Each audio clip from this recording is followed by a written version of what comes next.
Two supercarriers are rewriting the future of sea power. China's Type 004, a nuclear-powered giant, is rising from its shipyards to rival America's USS Gerald R. Ford, the world's most advanced carrier. Both are more than machines. They represent two visions of global reach. One built to sustain leadership, the other to challenge limits. Today, we'll explore how each nation is redefining dominance across the world's oceans. China's leap toward the future. For China, the Type 004 isn't just another carrier. It's a national milestone. According to Army recognition, construction officially began in September 2025, marking China's entry into the nuclear carrier era. Built at Jiangnan Shipyard, the Type 004 is expected to displace over 110,000 tons, rivaling the U.S. Ford class in scale.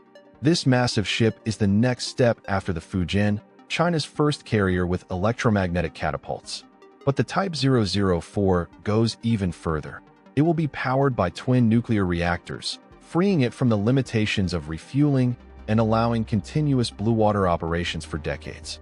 With capacity for 90-plus aircraft, including J-35 stealth fighters and KJ-600 airborne early warning planes, it pushes China from regional to global operations.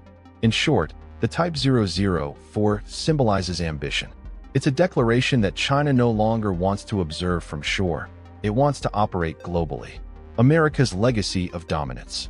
Across the Pacific, the USS Gerald R. Ford sails as proof of what long experience can build. Commissioned in 2017 and fully operational by 2022, it's the first of a new generation of American supercarriers designed to replace the Nimitz class. The Ford is enormous, 1,092 feet long, 100,000 tons, and able to carry about 75 aircraft. But what truly defines it is refinement. Advanced nuclear reactors, digital control systems, and automation that lets it operate with 20% fewer crew. It's not an experimental leap. It's the culmination of decades of carrier design. While China's Type 004 is just taking shape, the Ford has already sailed through the Mediterranean and North Atlantic, conducting live jet operations alongside NATO allies. It's a living demonstration of U.S. leadership and a reminder that experience at sea still counts as much as engineering on paper. China's technological gamble. China's Type 004 is built on bold experimentation. Reports suggest its twin nuclear reactors will generate enough power to run electromagnetic catapults, advanced radar arrays, and possibly even future laser defense systems. The electromagnetic launch system, similar to the U.S. EMALS, is one of the program's most ambitious elements, replacing the ski jump ramps of older carriers with precise, energy-efficient launches. If successful, this would let the Type 004 deploy heavier aircraft with more fuel and weapons, extending its reach. The design also integrates modular construction and automation, signaling China's growing industrial capability. Yet, the challenge remains. These systems have never been proven together at sea. The carrier represents a technological gamble, high risk, but potentially transformative reward. Behind these numbers lies the story of China's industrial momentum. The country has spent years mastering shipyard automation, digital modeling, and advanced metallurgy, skills that now converge in the Type 004's construction. It's a nationwide showcase of how civilian science and naval ambition can merge into one audacious project that could rewrite how future ships are built. America's proven innovation. The Ford class set the global benchmark. Its A-1B nuclear reactors deliver nearly 700 megawatts, more than enough for EMALS catapults, advanced arresting gear, and future power-hungry systems. After years of trials, EMALS now launches aircraft smoothly with less mechanical stress, increasing sortie rates by roughly 30%. Everything aboard the Ford is designed for efficiency, faster jet handling, computer-controlled elevators, and streamlined logistics. These improvements let it launch more aircraft per day with fewer people, a huge operational advantage. Most importantly, Ford's technology is battle-tested through exercises with allied fleets. Its systems have endured thousands of real-world launches, proving reliability under demanding conditions. The difference between the two carriers is clear. China's Type 004 aims to catch up through innovation. The Ford has already refined its systems through years of practical deployment. And that proven record gives the Ford a credibility edge, earned, not promised. China's expanding horizon. Beyond technology, the Type 004's true meaning lies in strategy. Until recently, China's naval focus was nearshore, protecting trade routes and regional interests. A nuclear-powered carrier changes that equation.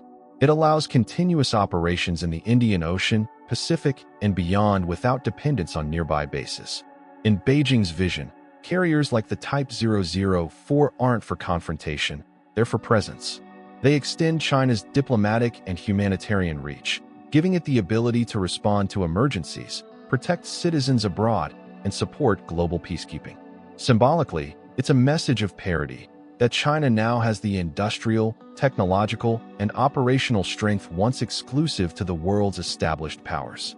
This transformation also reshapes China's partnerships. A carrier able to travel anywhere strengthens regional cooperation with nations relying on maritime trade. Humanitarian missions, disaster relief, and joint exercises could all serve as opportunities for soft power projection, broadening China's influence in a way that's as much diplomatic as it is strategic. America's global anchor. The USS Gerald R. Ford embodies continuity, America's commitment to maintaining open seas and global partnerships. Its recent operations in the Mediterranean and North Atlantic demonstrate more than routine training. They represent visible assurance to allies that U.S. sea power remains active and reliable. Strategically, the Ford isn't about showcasing size, it's about connectivity. It integrates seamlessly into a vast network of submarines, destroyers, satellites, and logistics ships, forming what strategists call a mobile ecosystem of influence. That's something China still needs to build around the Type 004. Symbolically, Ford reminds the world that technological superiority must be matched with operational experience and global alliances. It sails not only as a weapon of deterrence, but as a bridge of cooperation, enabling humanitarian missions, disaster assistance, and multilateral training across continents. While China's Type 004 represents the future taking shape, the Ford represents mastery honed through decades of lessons learned. Proof that consistency can be as powerful as innovation itself. Two nations, two visions, one ocean. The USS Gerald R. Ford represents legacy, a continuation of decades of American naval dominance, unmatched experience, and technical precision. The Type 004, meanwhile, represents aspiration, the determination of a rising power to master the tools once reserved for empires. This is why the story of these carriers matters. They are more than weapons. They are blueprints for the next phase of geopolitics. Each rivet, each reactor, each aircraft launched from their decks is a reminder that the future of global power may no longer rest solely in the hands of the United States. When the Type 004 finally takes to the seas beside the Ford, it won't just be a photo op. It will be a symbolic moment in world history. A moment that asks, does technology guarantee dominance? Or does experience still reign supreme? Whichever way it goes, one thing is certain: the oceans have never been more contested, and the race for control has only just begun. If you enjoyed this video, don't forget to like, share, and subscribe for more updates on space exploration and scientific discoveries, and don't forget to leave a comment below. Also, you can visit our website, SpaceEyeNews.com. Thank you for watching, and see you next time.